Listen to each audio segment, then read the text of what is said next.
C'est en solitaire que la France, ancienne puissance coloniale, intervient militairement au Mali le 11 janvier. L'opération Serval a pour but de stopper l'avancée des djihadistes vers la capitale Bamako et de protéger les ressortissants français et européens qui y habitent. Seule l'armée malienne, mal équipée et sans formation, est sur le terrain aux côtés des militaires français. Les alliés occidentaux de la France lui offrent à peine leur soutien moral.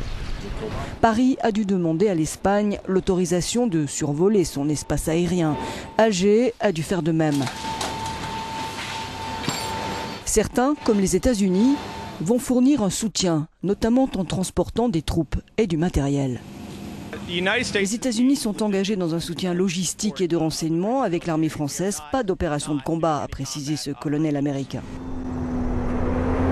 Au jour d'aujourd'hui, il n'y a que des soldats français au Mali, un contingent de 3500 hommes et 2000 soldats africains déjà sur place. Paris a hâte de passer le relais aux troupes africaines de la MISMA pour continuer à sécuriser le pays. La plupart des militaires sont originaires des pays de la CEDEAO, avec un contingent du Tchad. Le contingent nigérian sera suivi immédiatement par celui du Togo, ainsi de suite au Burkina Faso.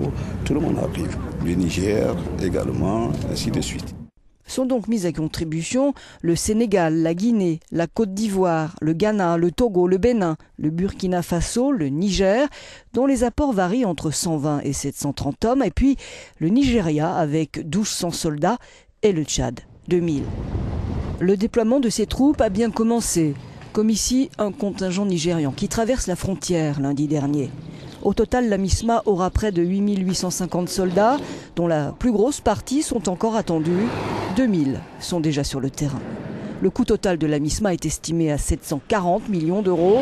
Il faudra trouver les fonds pour financer cette armée africaine et puis former ces soldats qui devront sécuriser l'immense territoire malien.